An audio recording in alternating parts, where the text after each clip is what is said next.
tonight we're going to talk about some of our current research, some of the work we're just starting to get going, and perhaps some future research, and also best practices for ADHD for pharmacological treatment as well as behavioral treatment. So there's 8 of us, so some of us, like me, might be talking really quickly to get us through this evening.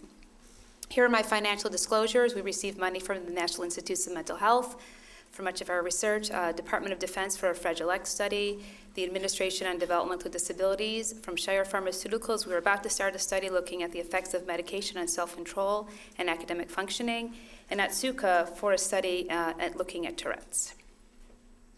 So tonight, I'm going to spend most of my time talking about our MINT study, which is Mapping Impulsivity's Neural Developmental Trajectory. And this is the study that Dr. Adhd was talking about, funded by the National Institutes of Mental Health. It's a longitudinal study. That means we bring people in and we bring them back again a few more times to look at changes in brain development and brain functioning over time. We're looking at risk-taking and self-control. How many people out here tonight did any of the games out there? Raise your hand if you did. Okay, was there any risk-taking involved? Thinking maybe about Jenga, whether to go forward or not, or any of the games? Okay. So these are sorts of instances in real life where you're faced with decision making. And our decisions affect our outcome, and we're looking at how that changes in development. So who has ever heard of the marshmallow study by Walter Mischel? Raise your hand for that one. That's a pretty well-known study done in the 70s where they put fluffy, delicious marshmallows in front of 4-year-old children and said the longer you wait, the more marshmallows you get. It was one trial. And that study was highly predictive of a number of things, looking at educational outcomes, SAT scores, occupational success, physical health like body mass index, self-esteem, and substance abuse. Well, we're hoping to extend that by looking over time what happens in the adolescent brain. So for me, for self-control oftentimes involves chocolate. Because if anybody knows me, I'm highly gravitated toward anything chocolate. I like fruit, don't get me wrong. And I know fruit is better for me in the long run. But if I see chocolate, oftentimes I'll say, okay, I'll have the chocolate, but the fruit will be good too. And so it turns out you can actually look at different systems in the brain. And my colleague Sam McClure did this in 2004. And he looked at what systems were more activated for highly rewarding sorts of activities or choices where you gravitated toward. For him, it was really simply just a small sip of juice immediately or more juice later. And what he found are these areas of the brain, the nucleus accumbens here and the orbital frontal cortex were more activated when thinking about reward. When thinking about the effect of whether you would eat the chocolate cake and the calories versus having the fruit and maybe delaying and thinking about the health outcomes of that, these parts of the brain, the prefrontal cortex and the parietal lobe, get activated. And that's when you're doing deliberative choices. So when your child is thinking, should I text my friend right now? Or should I go back to my homework because my homework, I'll get better grades. If I get better grades, I'm more likely to get into college.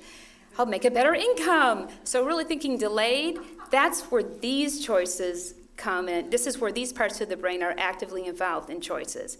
So Dr. McClure did this research in 2004, and these were healthy undergraduates primarily, one session. And so what we're hoping to do is look at what happens in ADHD and what happens over time if you repeatedly study individuals. Now, the other thing that we've really learned just in the past few years is that your age makes a big difference how you respond to these choices.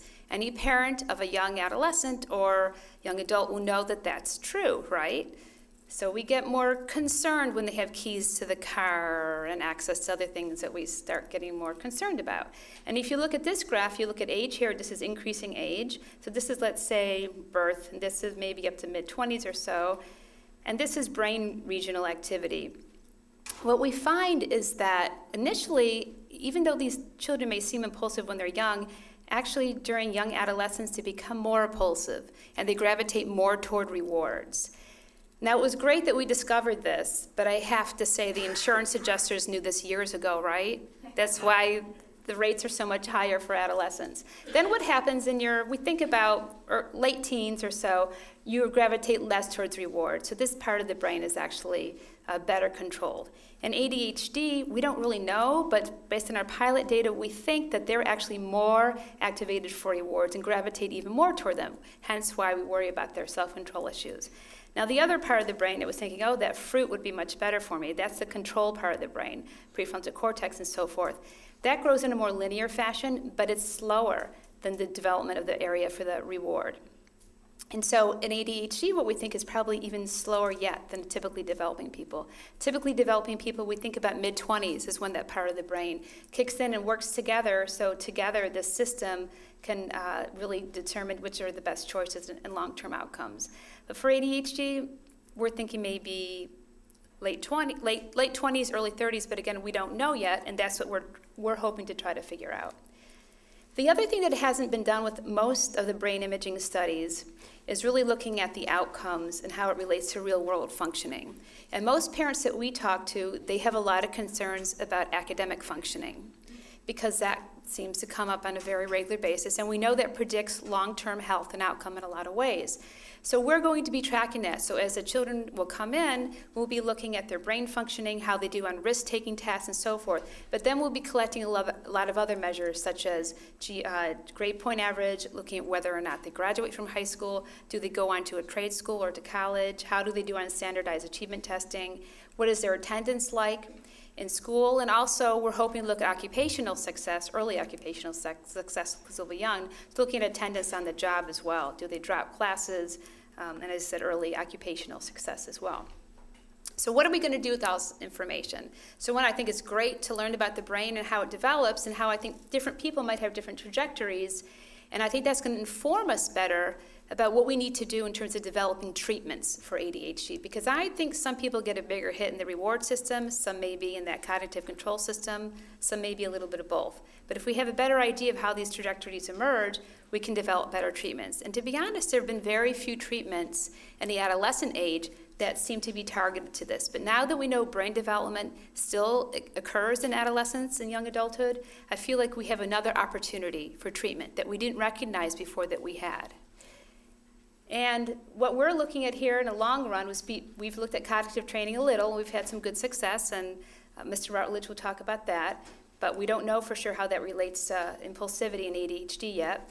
We're looking at maybe you can build resistance to distractors, and self-control, can you build self-control in older children as well?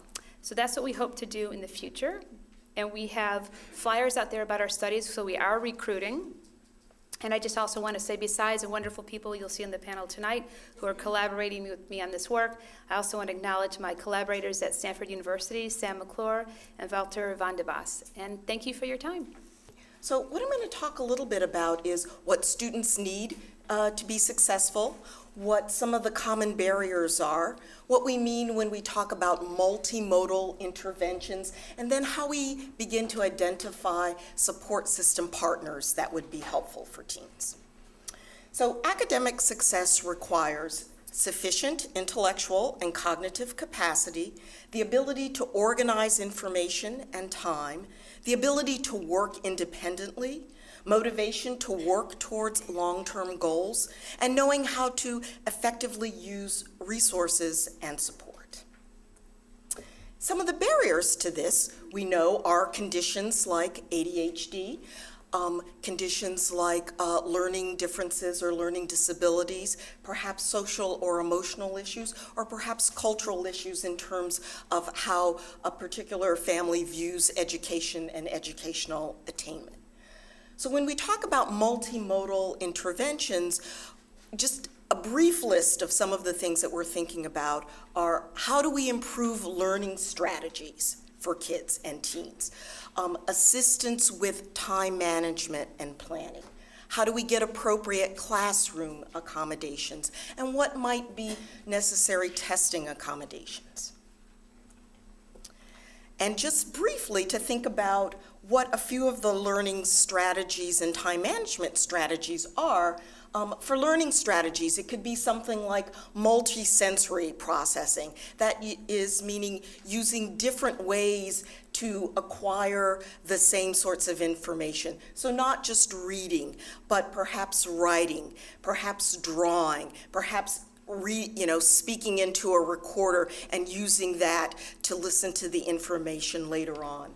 Being able to do more active and purposeful reading. Having lots of repetition. One of the things that we know for kids both with ADHD or with any sort of learning challenges is that having repeated exposure to the same material helps you to learn it better. And then there's specific things like using mnemonic devices.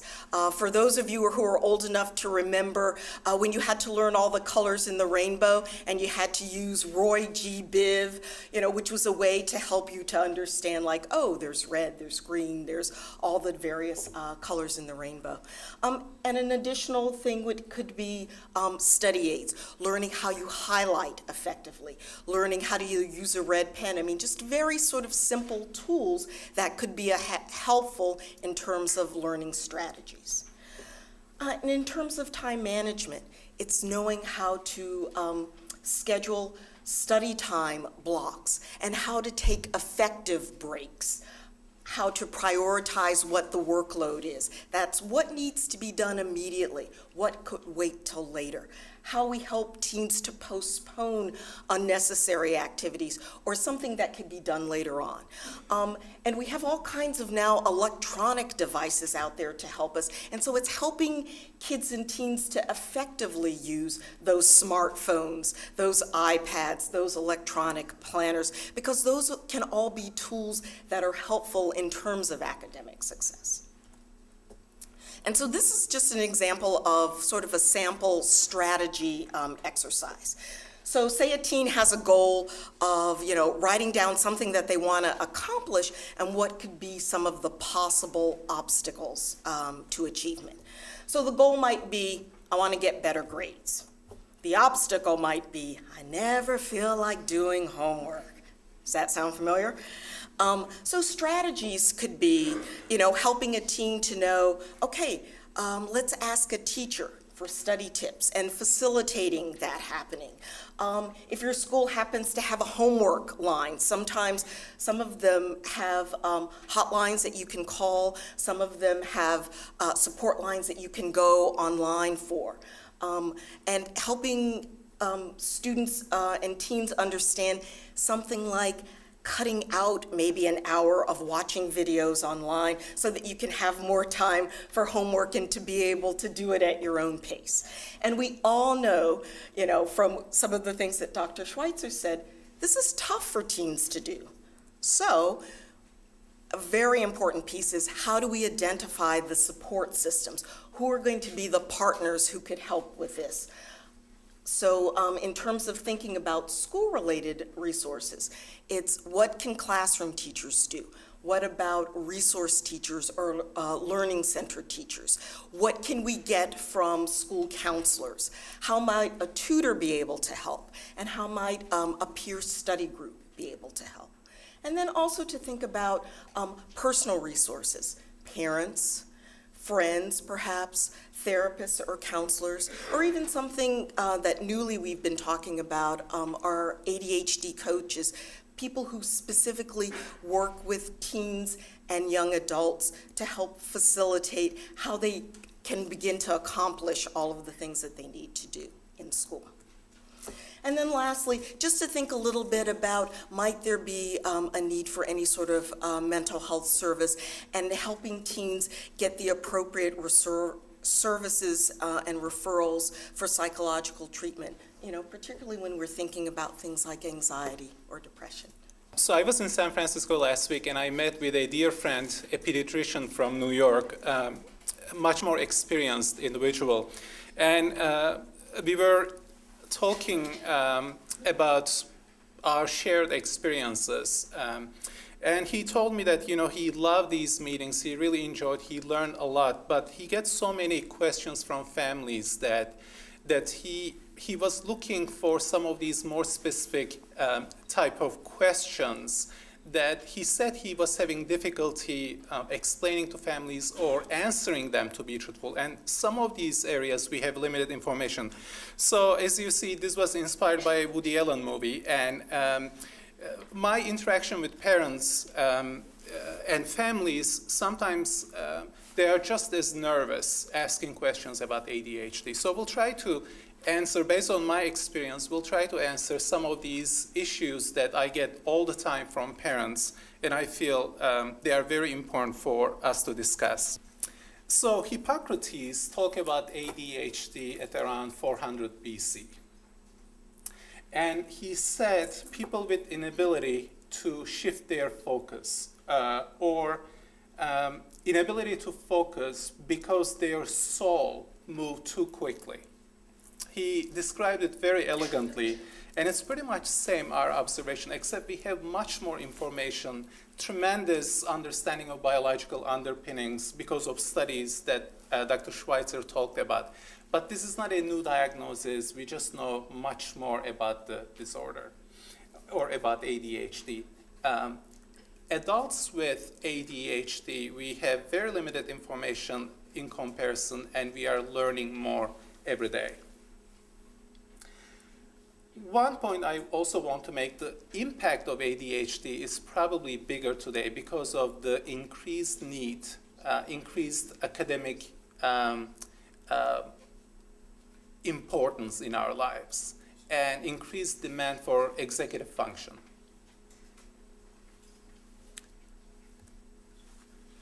Do we really need to have our child with ADHD treated for his or her condition?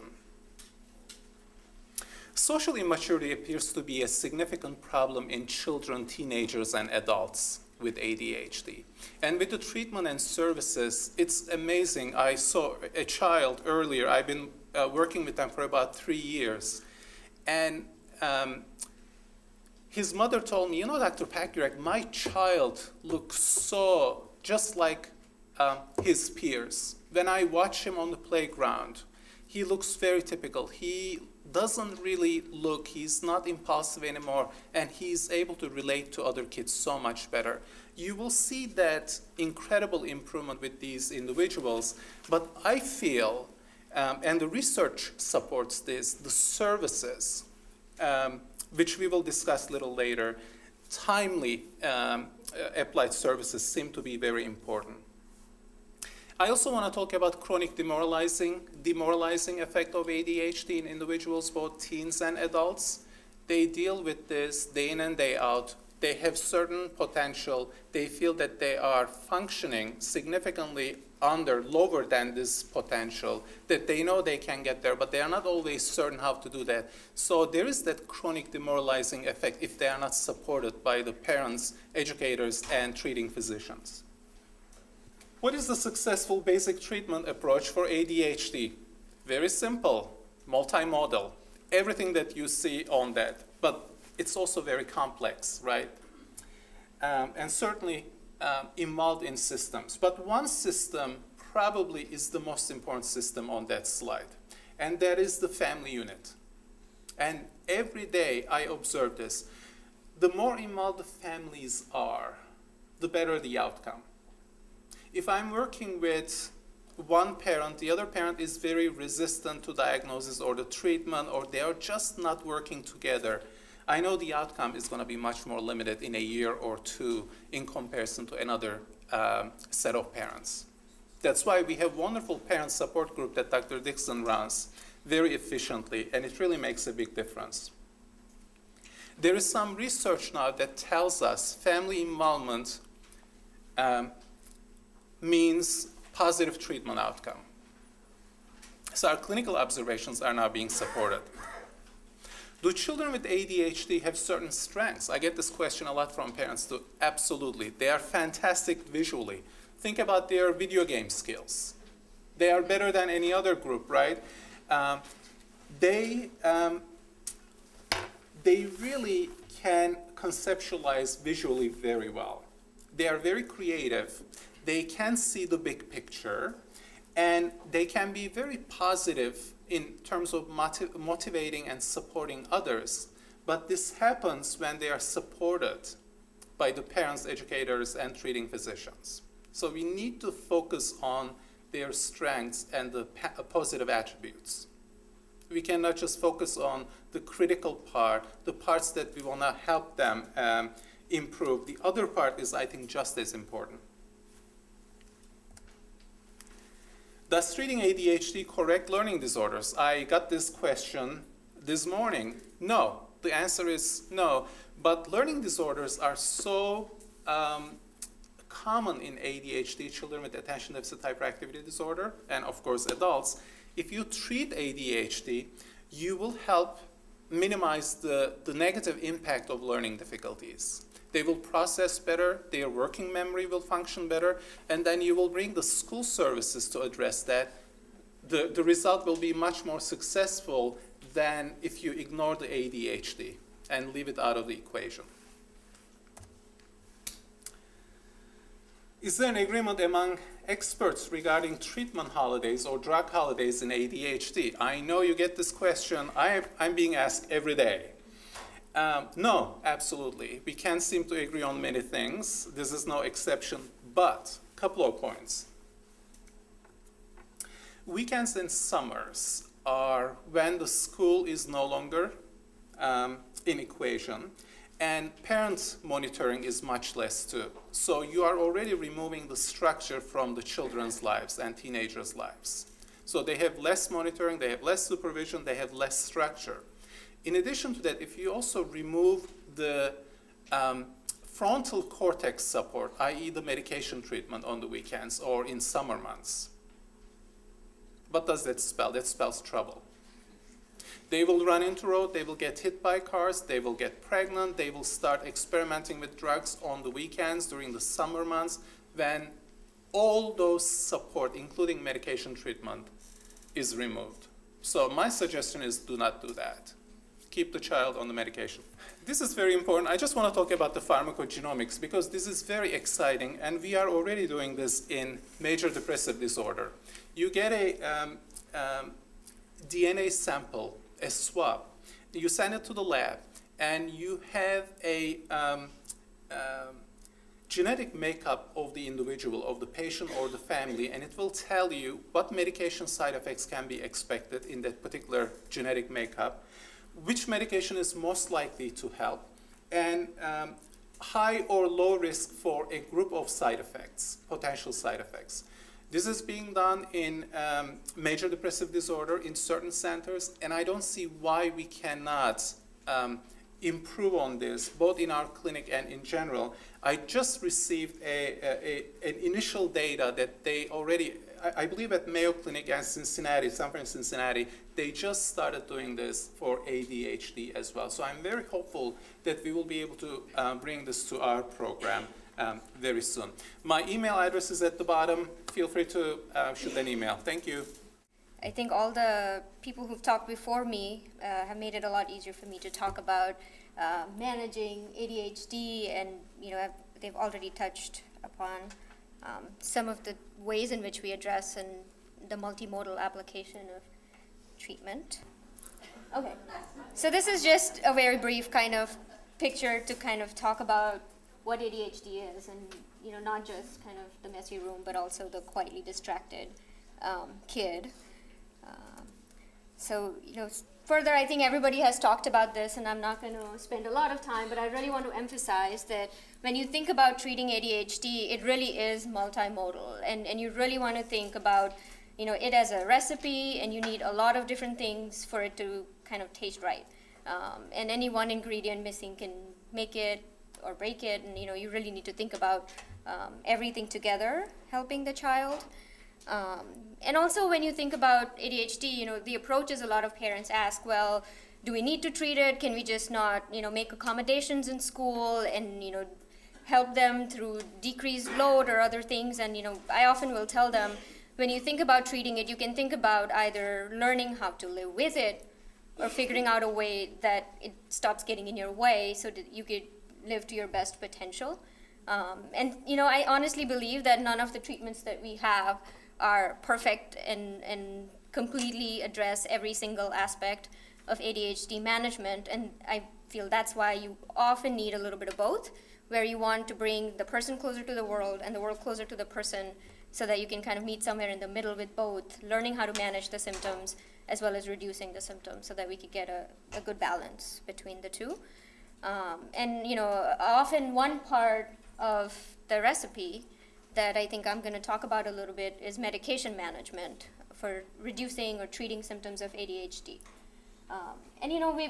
If you just look at the evidence and studies in terms of, do we need medications to treat ADHD, or how much does it help? And when studies have looked at reducing symptoms versus symptom management, we have found that medications is an essential part of treating ADHD. And I don't think it's the whole answer, but it is an important answer in terms of treating ADHD. So, just very briefly, the medication groups that we can very broadly think about when you're thinking about treating ADHD are stimulant medications and non-stimulant medications. And then I have, names of all the medications that are up there, both mixed amphetamine salts like Adderall, and the newer one, Vyvanse, methylphenidate products like Daytrana or Metadate, Focalin, Concerta, Ritalin. These are all names that you might have heard. They're non-stimulant options for kids who might either not tolerate stimulant medications, or there might be other reasons not to consider stimulant medications. And atomoxetine or Strattera is one of them.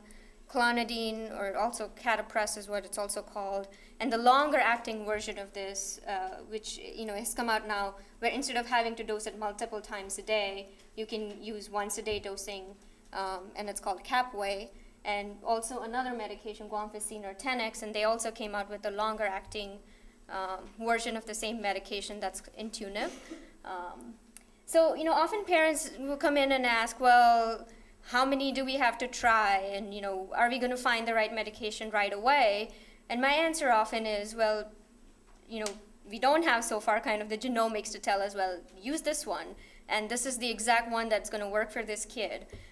So till we can get that and start working in that fashion, sometimes we try the first couple ones and it works right away.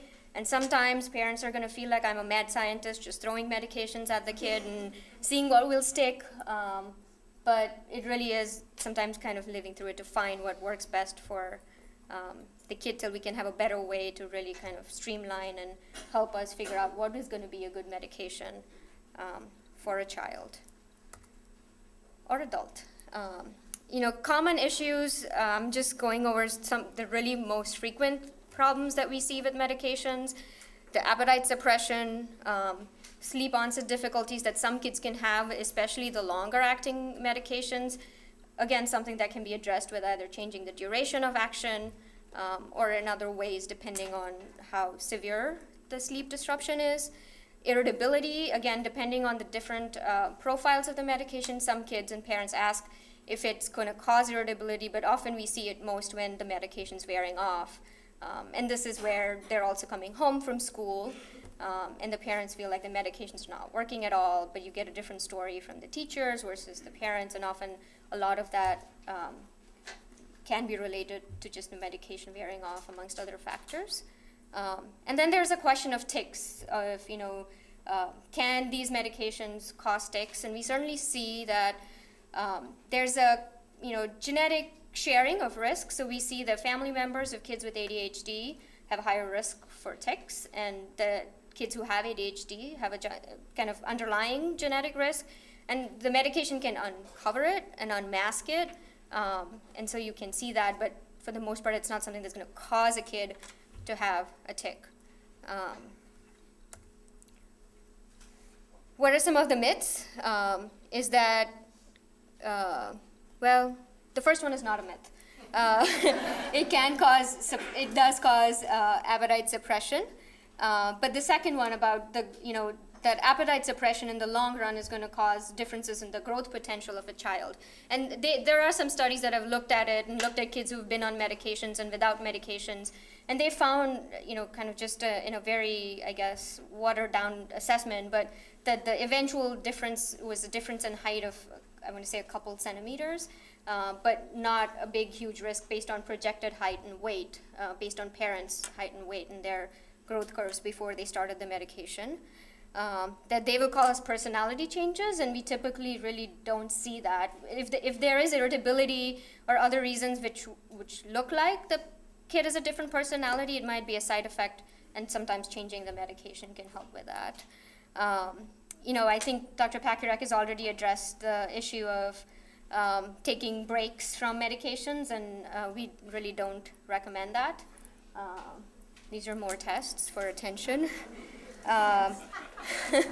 And the other part is that the stimulants can cause heart problems, and this is also a question I get pretty frequently about, well, I've heard or I read on the internet that it's going to cause my kid, or I'm going to have cardiac problems because of this. And really when you look at all the evidence that looks at it, we really don't see any problems with, unless somebody has a pre-existing cardiac condition where their heartbeats have to be really timed in a very tight range, because any increase is going to cause them to go into arrhythmias or things like that. So if there's a very strong family history of cardiac arrhythmias, or if the kid has had multiple kind of fainting episodes, then we might get an EKG and look at it. But it's not a routine thing. You don't need to routinely get EKGs before starting medications.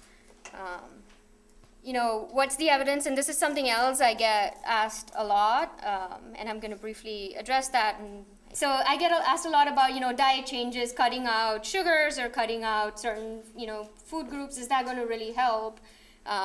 Supplements, should I give them omega-3s? Should I use other over-the-counter supplements?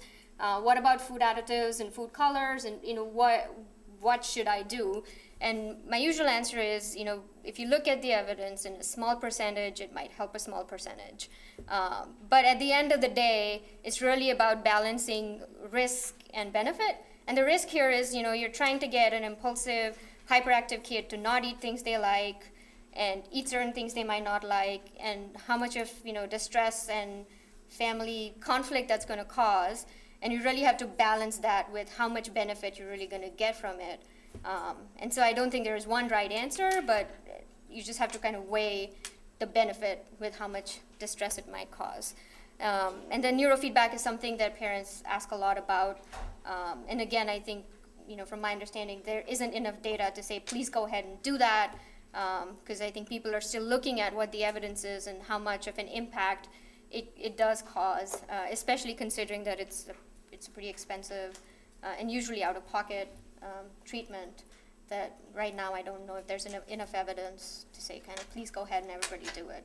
I'm going to talk to you about a relatively recent research avenue that we've started to explore, and it's also in conjunction with Dr. Ruth Salo at the Imaging Research Center, and that is ADHD and substance abuse. And I have research support from NIDA and NIMH. So more individuals with ADHD meet the DSM-4 criteria for substance use disorder compared to the population. And then when you look at people who actually go to treatment for substance use disorder, a huge percentage of those people turn out to either have treated or untreated ADHD. And this comorbidity of substance use problems and ADHD, it turns out that there's a lot of evidence that it's very problematic for treatment. So this comorbidity represents a serious problem. So why do we care about this comorbidity? Well, as I just mentioned, people with ADHD and substance use issues, they have different challenges during treatment. For instance, it turns out that they relapse more often. They have more difficulty complying with the treatment itself. So knowledge about what factors are involved in this condition might help us to come up with tailored treatments for these individuals and to help to give them tools to actually recover and stay sober. Also, in looking at a condition like ADHD, which has a high risk for substance abuse, might give us clues for why people with ADHD are at risk for substance abuse, but also identify cognitive markers for risk for substance abuse in general, just in the general population. And I'll go into that in a little bit more detail. So we're looking at a number of different aspects. For instance, Dr. Schweitzer was talking earlier about reward and how that influences your behavior. But in particular, what we're interested in is sort of the control over those urges. So the reward is the urge to do something, and cognitive control is your control over the urge and being able to stop yourself from doing it. And there's a number of different aspects that we can investigate, but I'm going to talk to you tonight about performance monitoring, and specifically how detecting your errors is important. So in order to be able to do something effectively, you need to be able to monitor your own behavior and assess whether you're making errors. If you are making errors, then you need to implement some sort of corrective action to make sure that you don't make those errors in the future. So I like to think of the example of driving. I'm sure many of you usually take a certain route to work or to school, and you're driving in your car and you go into automatic pilot mode. And all of a sudden, you want to go somewhere before you get to work, say the laundromat or something, and all of a sudden you're driving and you realize that you've missed your turn off because you're just in automatic pilot and you're driving along. So something in your brain goes off, you realize you've made an error, and the corrective action is to make a U-turn and go back to your correct turn off. And it turns out that in certain tasks, people tend to slow down after they make an error. So they're going along really quickly, responding, they make an error, then they slow down and are more careful on the next trial.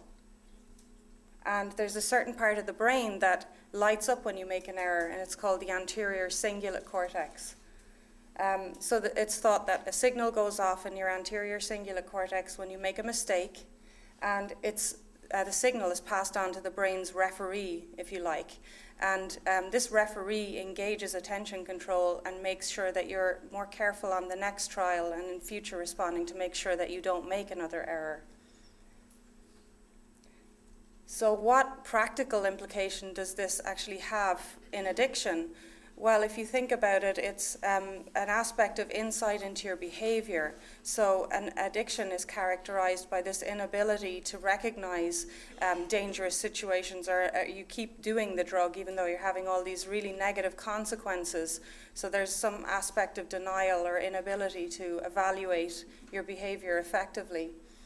In addition to that, it turns out from our pilot data that people who make, so I'll just show you here because it break it down a little bit easier. These people up here are people that are slowing down after they make an error, which is the thing that you should do. You're slower and more careful on the next trial. And it turns out that those people don't have a whole lot of relapses in their past. These people down here are people that are actually speeding up after they make an error, which is not being more slow and more careful.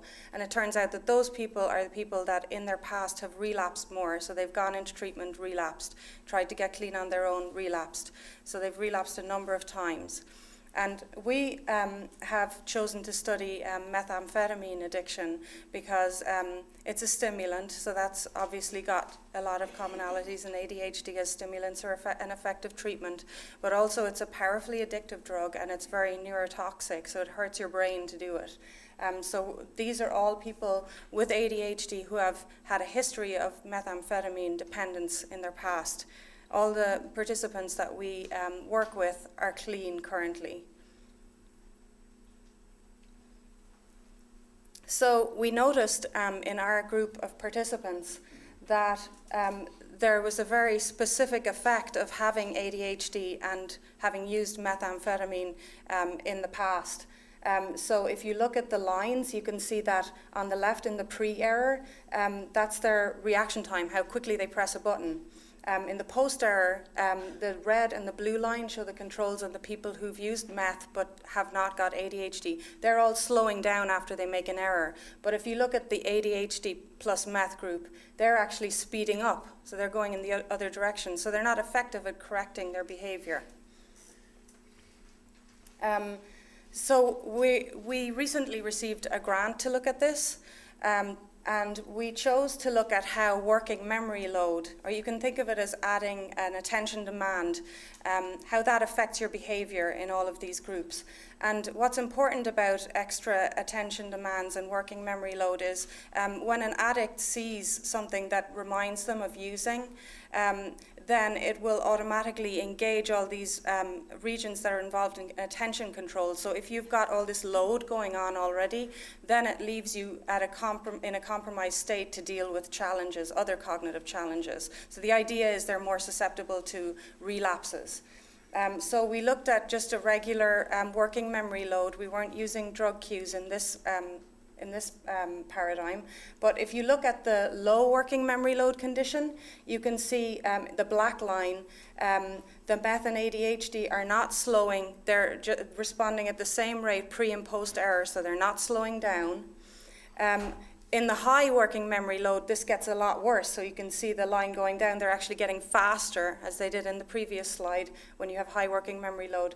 And the meth without the ADHD, which is the red line, they're also showing some impairment in the high working memory load, where they failed to make these adjustments, which they were fine at doing in the low working memory load. So adding extra cognitive demand is hurting them, and it's meaning that they're not effective at monitoring their behavior and subsequently adjusting it. Interestingly, this is very preliminary data, so this is an ongoing study, but interestingly, if you look at our ADHD group who have never used substances in the past or been dependent on substances in the past, they are showing intact post-error slowing in both the low and the high working memory load condition. This is something that we don't usually find when we look at our kids and teenagers. It may be that this could be a clue as to risk for substance abuse, because these adults have never been addicts. They have ADHD, but they've never been addicts. So it may be that those successful people don't have this problem. So this could be a marker for risk, which makes it really exciting.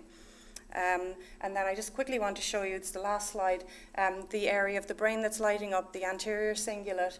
And again, this is very preliminary data, but we're seeing the black bar is controls. They're activating this region when they make mistakes, but you can see the ADHD are not activating. Actually, it's going the opposite direction. And the meth and ADHD are also having problems with this area. So error detection seems to be an important aspect. I have been working in this ADHD lab for the last 4 years, and my dissertation has actually been coupling cognitive training with the parent education group that Dr. Dixon leads. Not to be confused with cognitive therapy or cognitive behavioral therapy or CBT, as you might have heard of it. Cognitive training is different. It is a set of mental exercises that target a certain major cognitive function, such as working memory. And working memory is your ability to remember a little bit of information at a time and manipulate it while you hold it in your mind.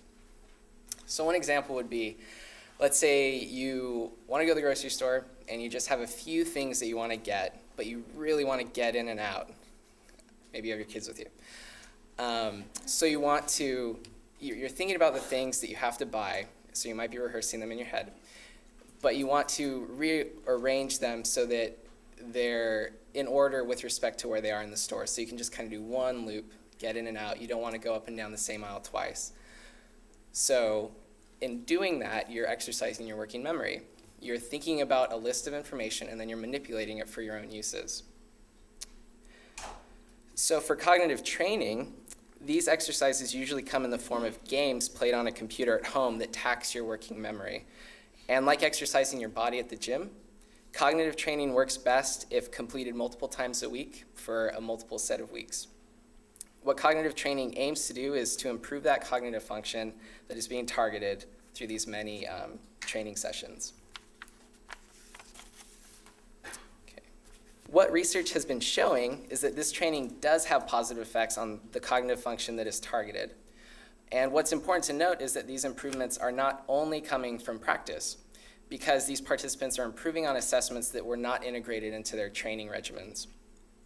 And improvements are also seen in other cognitive domains, such as executive functioning or parent ratings of attention, inattention, and hyperactive impulsivity symptoms for ADHD. These improvements have also been shown to last for at least a few months once the participants or patients actually stop training. So after they've completely finished, the improvements still remain.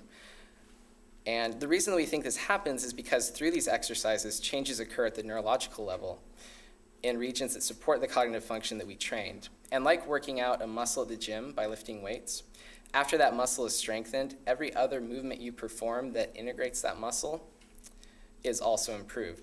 So if we're able to improve parts of the brain involved in working memory, which are impaired in ADHD, then we would expect to see improvements that generalize to the other cognitive and behavioral functions that incorporate those brain regions into their networks.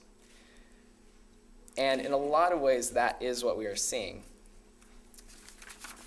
But there's still a lot of questions that we have, and our lab continues to study this. Cognitive training is offered in various clinics for a pretty high price, but we're cautious to recommend pursuing it as a treatment because we feel like there's still a lot that we don't know about it.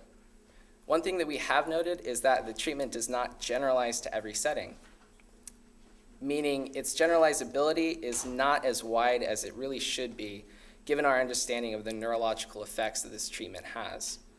So for example, no study has been able to demonstrate improvements in teacher ratings of ADHD symptoms. They've only been at home by the parents. That leads us to believe that the improvements may remain at home, which is the context in which the training was completed.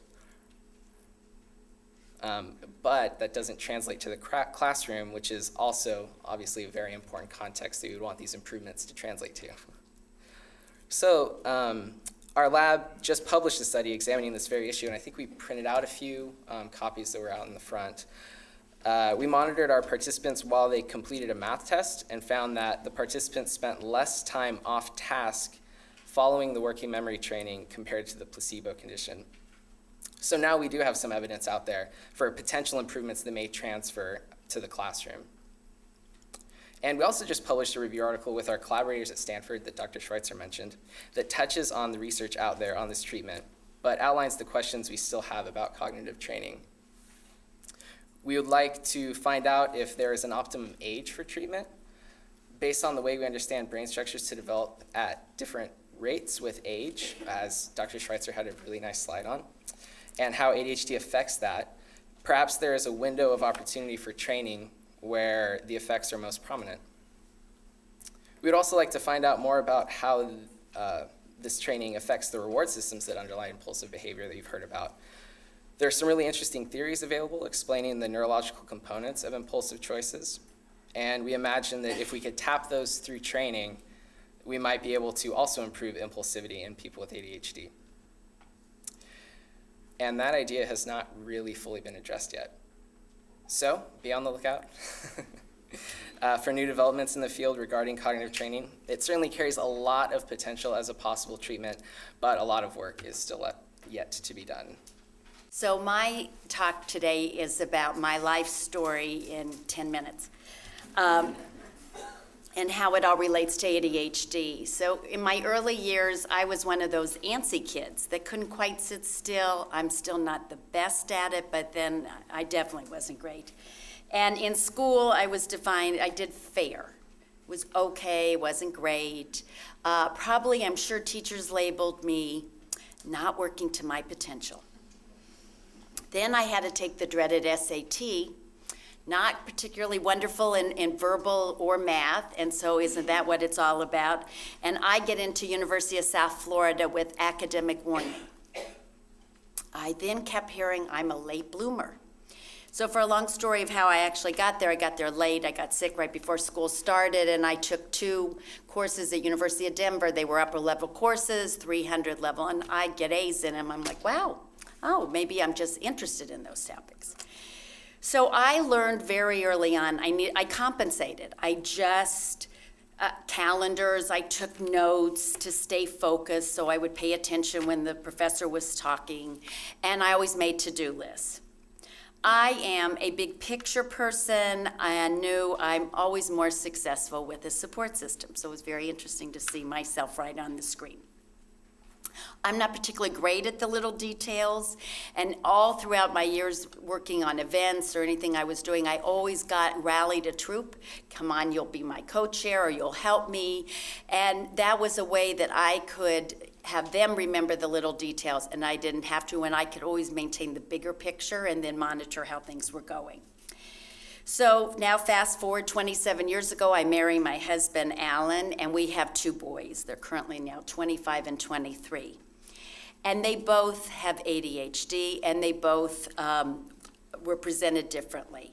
When my older one was diagnosed and different things happened, we ended up taking him to a psychiatrist in town, and she's interviewing Alan and I, and she says to me, "Oh, do you have trouble sleeping?" And I went, "Uh-huh." And she said, "Well, do you," and yelling, "Yeah, oh yeah, I grew up in a yelling family at times, and I yell." "Well, if you would like to, deal with that, please come see me." Okay, so I actually, was Halloween time, I think I yelled one too many times. I said, "This is awful. Okay, I'm gonna go see the lady."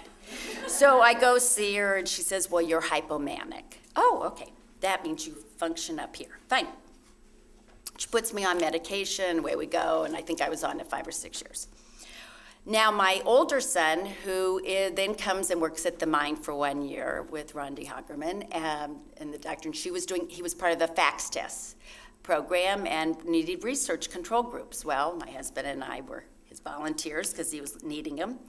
And they do the psychiatric test. Interesting, I say, "Yes, I'm hypomanic," and they're doing the psychiatric test, and they're like, "Well, when you cycle." I said, "No, I don't cycle." So I said, "What are you talking about?" I said, "Cycle." "No, well, when you get depressed." No, no, I'm hypomanic. I stay up here. "Really?" And then they're watching me put on hand lotion, and I'm doing 6 things at once, and they're like, "Okay, she's definitely ADHD. I'm not sure about that." Fast forward now. I am not hypomanic, and I'm on medication. Really? This is not working. So I get assessed, and because I was currently the chair at the time, knowing about our great adult child ADHD clinic here. And in April of 2010, I am put on Adderall, or amphetamine salts XR, and I get to see Dr. Pakyurek. So here's what I discovered about how my ADHD became so clear. That interrupting. Excuse me. I'm listening really intently, and I am, but meanwhile, I'm so afraid I'm going to forget to tell you something, so I need to interrupt. Or in the board, we always had our board meetings, we would take notes because the researchers were coming in, and I need to be able to talk, and I want to focus, and I'm taking my notes, and then they would be talking, and I'm taking these notes, and if you looked at my notes, they never really finished the sentence because they went on to something else, and I would have these.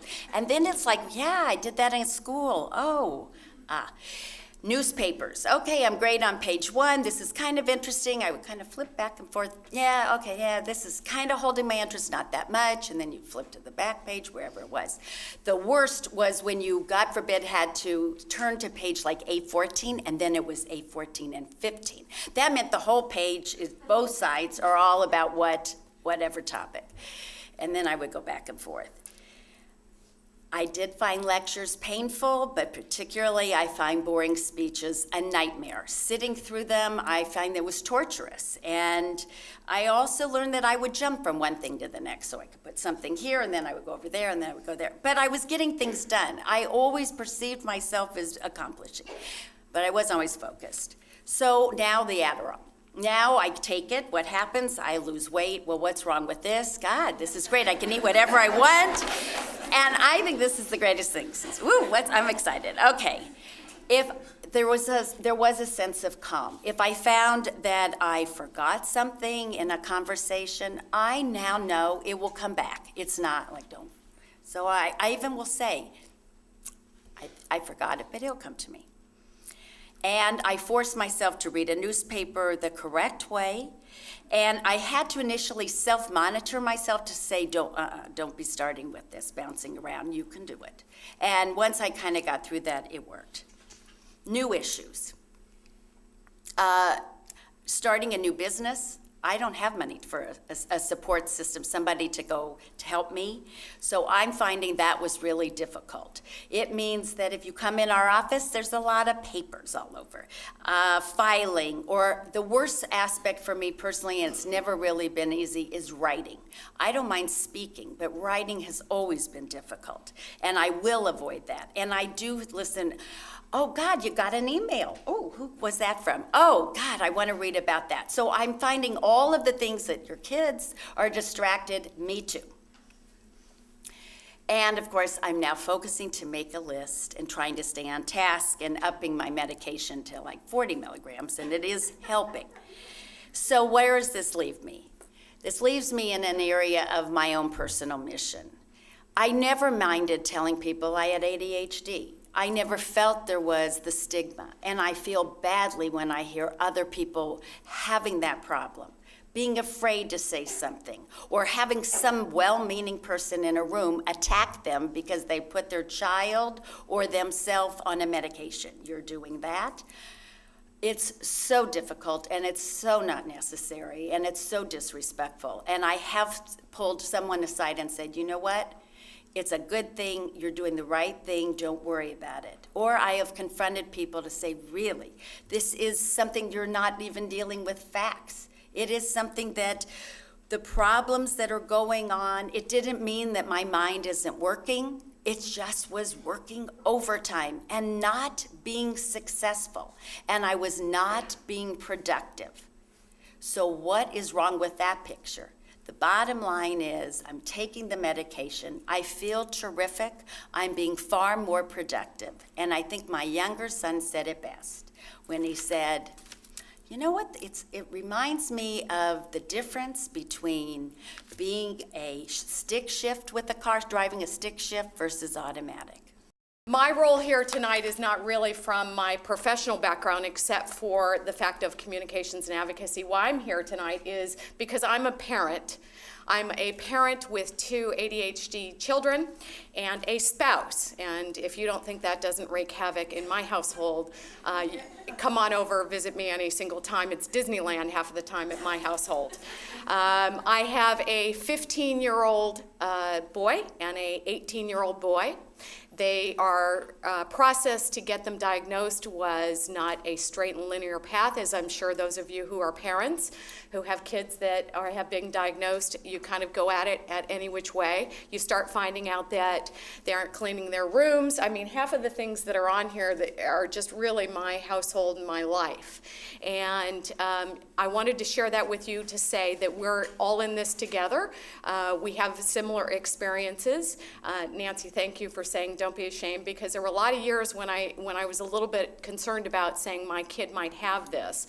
And then I realized as I've gotten through the years that I am the expert in this, because these are the clinical experts, but I'm the expert in my own children, and I've become the expert in this issue, and I need all of you to become the expert in this issue as well. My kids were first diagnosed with the usual kind of in school, can't stay focused, can't figure out what homework he has, can't find it in the binder, all the typical things. The room is a disaster area. You tell him 3 things, and he can only remember 1. From there, we start the diagnosis process with a clinician, his primary care, as everybody always does, and you go through this checklist, and you're kind of figuring out, does he have more than 10 of these symptoms or 6 of these? Is it hearing? Is it eyesight? You go through all of these.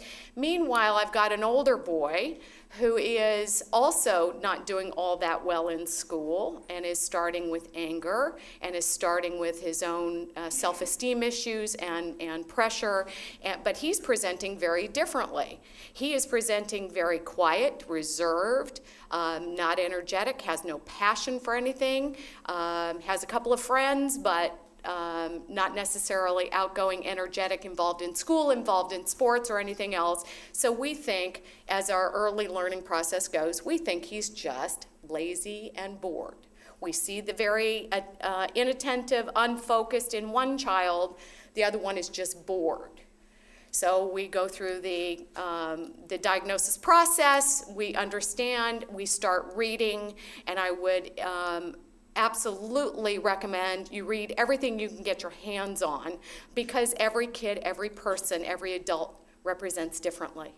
And I wasn't smart enough at the time. I hadn't read enough. I hadn't been around my community and all my colleagues to know that. So I started to read. We started to go through the process, and I'm in bed one night where I do all my reading, and I'm reading all my books, and I'm going through the checklist, and I'm explaining this to my husband, and I thought, wow. About 8 of the 12 of these are him, and I didn't want to accuse him or say, look, you have something, did you know? And so I start reading him the checklist, and he goes, yeah. And he sat with that for about a day, and then he said, you know what, that would have explained a lot of my early employment history. My writing notes that I couldn't figure out where I left them, assignments that my bosses had given me that I never concluded. The company that we started 10 years ago that's hanging on by a cliff right now, not only because of the economy, but the way he's managed. So we've had school issues, relationship issues, employment, financial issues. Name one. You probably have them in your household. I hope you don't, but you've probably had them in your household as well, because it usually is that this is ADHD, depending on whether you have 1 or 5 or all of you, is a family affair. And how you all deal with it, and how you gain your support systems, and you need support systems, and you need strategies, becomes a family affair. Here's my also other line, which is, because Hillary Clinton coined it so well in a book, it takes a village to raise a child. Specifically in my world, in ADHD world, for my children, it's taken a village. It takes school. It takes the Mind Institute. It takes the physicians. It takes friends. It takes just support groups. And I was never big on support groups because I was always very personally self-focused, dedicated. I can do it. I can handle it. And this is the one issue where I said, it is a family issue. It has multiple symptoms in finance, in our marriage, in a raising of our kids, in their self-esteem, in their self-success. So I need support. And I found it to be, it takes a village. So having what I learned, let me tell you quickly what I think I've learned. And hopefully some of this will have bearing, and hopefully you won't have to go through the hard learning process in cases that I have, which is ADHD is a disorder. A lot of people, a lot of teachers I've met want to just slough it off and say, you have an unruly or an inattentive kid. Quit with the sugar, quit with this, he'll grow out of it. No, it's not true. Don't let them tell you that. It is a mental disorder, and it needs, your child needs support, they need help, it needs management at every level. It needs management in our case with medications. We've been on Vyvanse, we've been on Concerta, and again, you test it, you try it to figure out each one is on their different medication and different dosages at different times. So each one becomes very different. Kids and families need also the support systems and tools. They need to learn how to help manage themselves. We tried binders and organizers and alerts and all these other, different folders for different things. You just have to test it and try it and find what works for yours. It takes a village. So find your community, don't be embarrassed about it, reach out. Everybody I talk to now that I say I have ADHD kids, you'd be surprised at how many come back and go, I do too, or I know somebody who does. Be patient with yourself. This is one thing I wasn't good with myself. I could just tackle it. For those of you who have all of this going on in your house, or a kid that is getting angry or depressed, or some of the other symptoms that go with this, it's very easy to get angry or depressed or something back. Be very patient with yourself and be very patient with them. Find your community. Be patient and love them more and more and more. I figured I loved my kids, but when I realized they were kids with very specific issues, that I was the mother that I needed to advocate and help them, half of that was part of the prescription, half of it was just love them more. Love them for who they are. They're not going to take a direct path. They may take a winding path. Some of them are going to be successful. Some of them are not going to be so successful, but they are their own people, and you need to love them more and love yourself more. Last thing I wanted to say, because I think I'm almost out of time, is there are 15 million Americans that have ADHD that have somehow been diagnosed. So we are not a small community. We're not just individual families. There are a lot of families and that are struggling and that we can learn from each other. The one thing I would recommend, or the couple of things I would recommend as a parent having done this, which is, one, educate yourself. You are the expert on your own kid. You are the expert in your family. Don't let anybody else tell you you're not. Half of what you heard here tonight is education on the actual what ADHD is and how it presents itself, but you're the expert. Become an expert, advocate for your children in school, in the medical community, which I represent, and in every community that they're involved in, sports. Advocate for your child. I didn't do it soon enough. Advocacy is what I do on a day-to-day basis, and I didn't stand up because I was a little afraid early on to make my point known or make my opinion heard because I was the expert of my child. Don't ever do that. You are the expert. And the other expert, or the other voice you need to have, we need to have as 15 million Americans to do this, is with the California legislature and other funding mechanisms, the NIH, anybody else who can help continue to fund what these phenomenal folks do every day to help us. Funding, state budget, federal budget is going to be cut.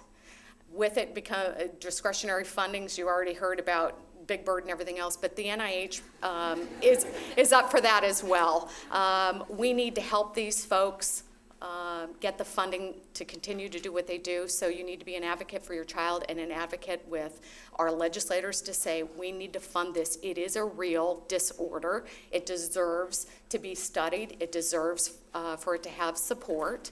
And one thing I'll say about, because I talk to a lot of folks that aren't advocacy folks, and it kind of makes them very leery, is remember, because you're going to have an opportunity to vote very shortly in about a week for who you want to represent you.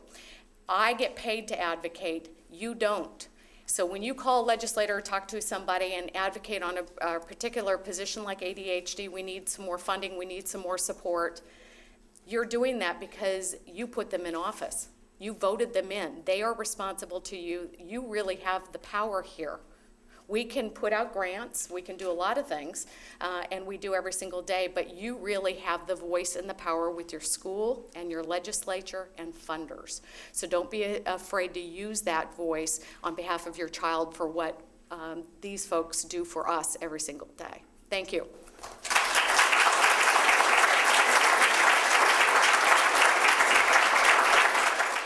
I was just wondering, with regard to medication, what amount of side effects is okay to be okay with before you say, I think we better try something else? Is the stomach aches or the insomnia, or like how many of them combined before you say enough? I think,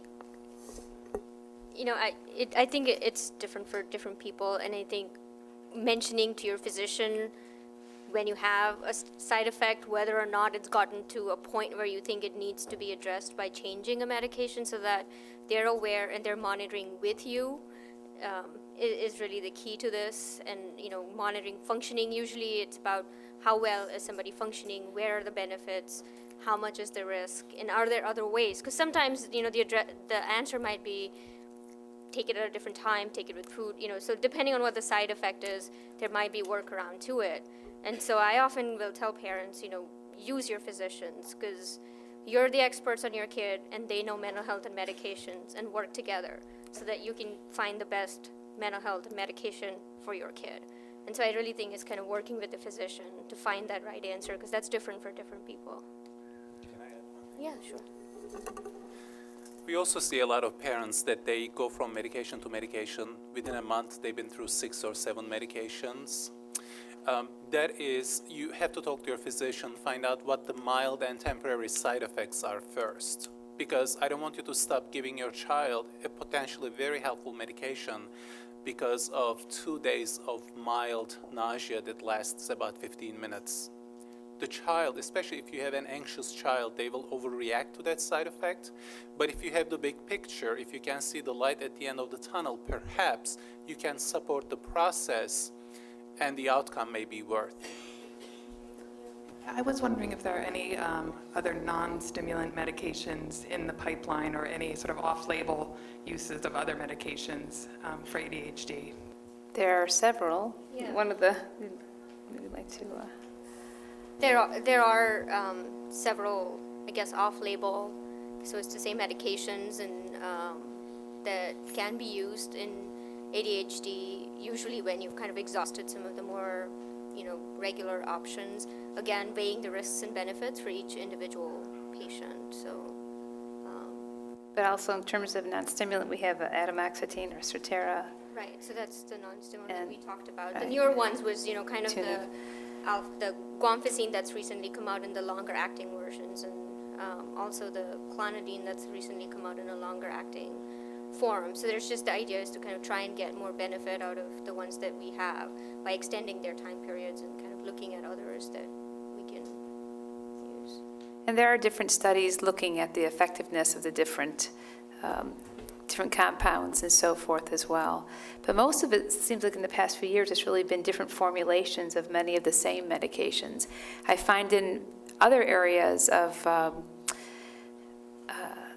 brain disorders that there seems to be a lot of emphasis in developing new compounds, and I haven't seen as much of that in ADHD, and I think that's something that should be addressed, because I think we could be doing better. We're actually, the medications we have are highly effective, but I still think that there's room for improvement. Right, and I think some of the compounds they've looked at, in terms of research and some of, targeting different neurotransmitters, so looking at nicotine receptors or other receptors in the brain, really some of the early studies have not been very promising. So there are definitely studies going on, but we haven't really found a compound that's been promising in terms of then translating it into using it more commonly. So. I think one of the other issues with ADHD is that we know for many people, it's almost a lifelong disorder. And other neurodevelopmental disorders ebb and flow sometimes, but with ADHD, many of the symptoms are in adulthood as well as the younger years. So people are taking medications for a much longer period of time. So I think we have to take that into account. The other area is looking at how non-pharmacological treatments can be integrated with pharmacological treatments and to see how that makes a difference. And there really hasn't been that much work. So for instance, even the cognitive training, would that make a difference if you had as well a pharmacological agent on board?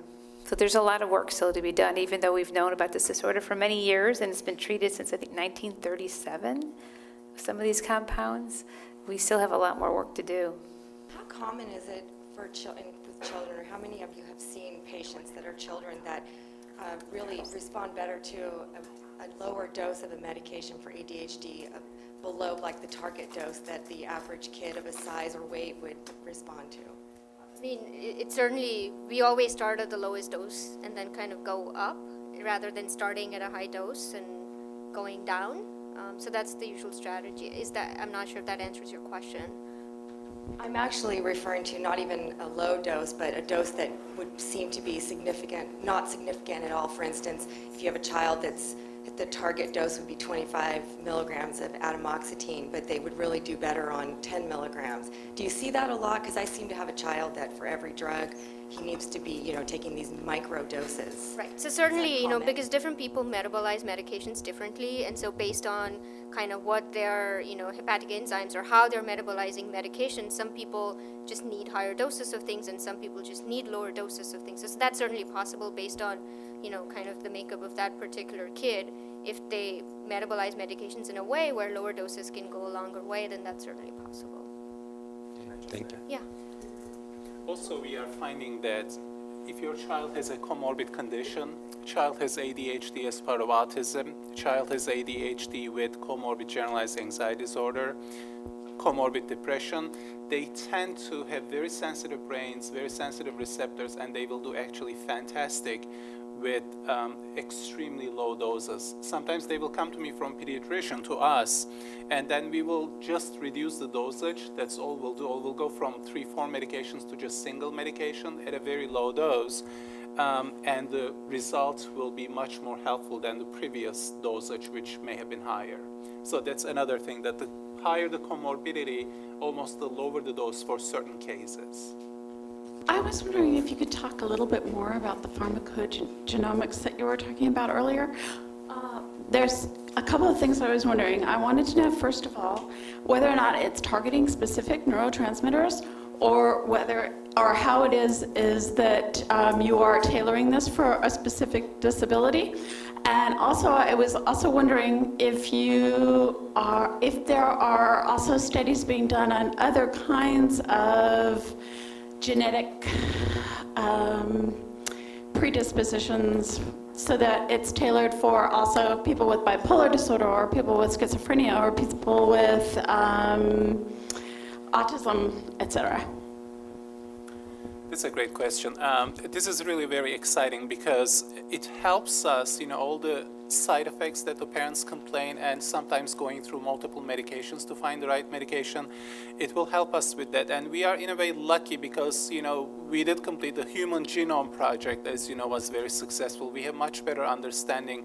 Mine Institute is extremely advanced in terms of Fragile X and other syndromes with understanding their genetic makeup. But this particular pharmacogenomics, they actually look at the enzymes that are linked to certain proteins and certain gene structure. So if the protein is the product of a certain gene or a gene system, they are looking at those proteins and as markers and the enzymes. So you can do that for antidepressants, you can do that for anti-ADHD medications, and they are talking about using this strategy for schizophrenia treatment as well. We are so excited about this because I think it will, number one, it will help reduce the stigma that our advocates discussed earlier. But that's the approach strategy. It's quite expensive at this point, but usually, like with new medications, the more available they are, the more affordable they will be eventually. So again, I'm hoping within the next couple of years we'll be able to use this as part of our initial assessment here at the Mine Institute, of course, with LENS support, but we are hoping it will happen. Yes, how do you diagnose an adult, make an accurate diagnosis with an adult with ADHD if that person doesn't really have any known history of what their childhood was like? They were just being a kid, and yet it says these people have to be diagnosed in their early ages, before 8 or something. And how do you know that it's ADHD versus anxiety and mood disorder or any of the other myriad of things it could be? That's a great question. And there's certainly a lot of variability in how people conduct an adult evaluation. What we try to do is gather as much information as possible, and oftentimes it feels like detective work. So for sure, I need collaboration in terms of, for current functioning, we ask the individual to rate themselves. We conduct an interview with them. We also talk to somebody else who knows them well currently. And then depending on the age of the person, I do try to get as much information from childhood as possible. So I've had people who were in their 50s and were able to locate report cards. And so that's one of the first questions I have for people, whether they have some collateral information. And so we do try to find that. We try to find if they don't have a parent available, maybe they had an older sibling or a neighbor or somebody who knew them fairly well. We do ask for themselves to fill out retrospective rating scales, but we know the validity of that is somewhat questionable. So then we'll ask for anecdotes.